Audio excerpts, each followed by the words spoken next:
Right, let's take you live to the story now as the ANC's NEC Lekgotla is meeting right now. But of course, there's been developments around the former President Jacob Zuma as the ANC went into this NEC meeting at the weekend with this very issue that was part of the agenda. And there was, of course, NSFAS as well. There were a lot of issues that the ANC had to grapple with. Let's now take you live to the Birchwood Hotel in Boksburg, where we find my colleague Samkele Maseko, who is standing by. Sam, of course, this has been the one story that a lot of people have been talking about, during the course of the weekend and today as well, when we saw developments around the former President Jacob Zuma. Let's talk about how it all works now. What we do know now, Bongiwe, is that in fact the SG of the ANC, Samkele Maseko, is just outside the venue where this press briefing will be taking place now to communicate the decision that the party has taken on the future of its former President Jacob Zuma, who's decided to back the MK party.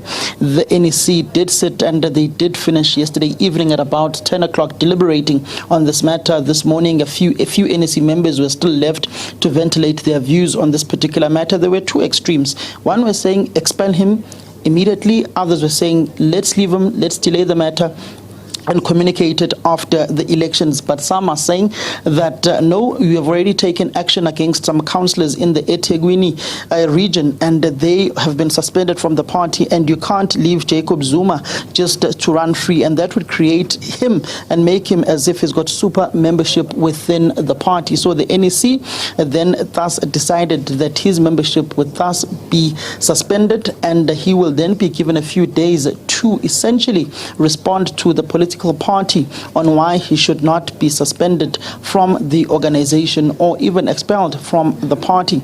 And that will essentially take place in the course of the next few days. The Secretary General, Samkele Maseko, was then thus tasked with the opportunity to send the letter to the former president and informing him of his suspension as a member of the African National Congress. Bongiwa.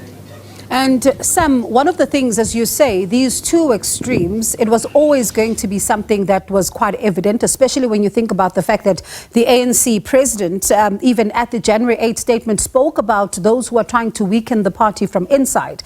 Let's talk about these particular sentiments and what they do for the ANC, because the rank and file members have been watching how they're handling this particular issue going forward.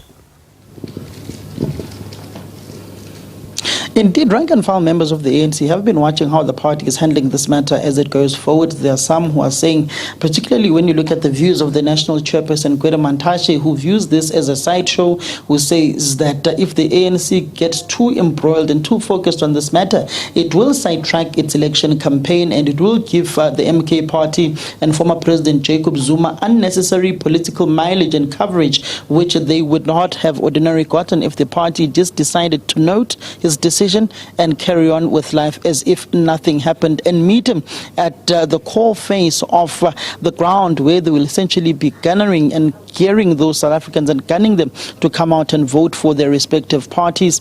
And then it's also saying, Mantashe, is that why discipline someone who simply just walked away from the ANC? You just leave him to be, and history records him as the president who walked away from his, or the former president who walked away from his own organization. But some are saying that no, we need to stamp our authority and we need to show him who's in charge, and that he needs to accept that there is a new leadership of the ANC, and that it comes to being every after 10 years of the party, when you've been in office as head of state, and subsequently after every 5 years of a national conference. And there are some essentially saying that he's never gotten over the 2017 conference where Cyril Ramaphosa was elected as president, saying that look at his behavior as well at the 2002 conference of the ANC in December, where he essentially waited until the president of the ANC, Cyril Ramaphosa, was delivering his political report in order for him to walk in and try and steal the limelight from the president when he was delivering that political report at the NASREC 2022 conference. So you can essentially tell that the relationship between Zuma, Cyril Ramaphosa had broken down. But if you are to be historical, Bongiwe, you'd remember that even former President Mbeki was not so receptive of his successor in the form of Jacob Zuma. You then go to Ramaphosa and Zuma as well. Zuma is not as receptive of his successor in the form of Ramaphosa. There is always tensions in the past 2 decades, or since 2009, essentially after the 2007 Polokwane conference of the ANC, that ANC succession debate has become so fraught, so divisive, and there is an element of successors, of predecessors not accepting their successors who come into office. And essentially ANC members have now been made to choose, and you've had Fikile Mbalula speaking at the Cadres Forum of the ANC in the Johannesburg region on Saturday, basically saying don't follow leaders but follow individuals. Don't follow individuals within the party but follow the organization itself, because individuals come and go. All right, Samkele, and it's interesting that all these developments are taking place as we saw the former president taking his campaign trail for the MK party to an ANC stronghold in Gauteng. But let's see then what comes out of this briefing that you're about to attend. We'll let you go for now, and that is our reporter Samkele Maseko there, who is watching developments there at the NEC for us.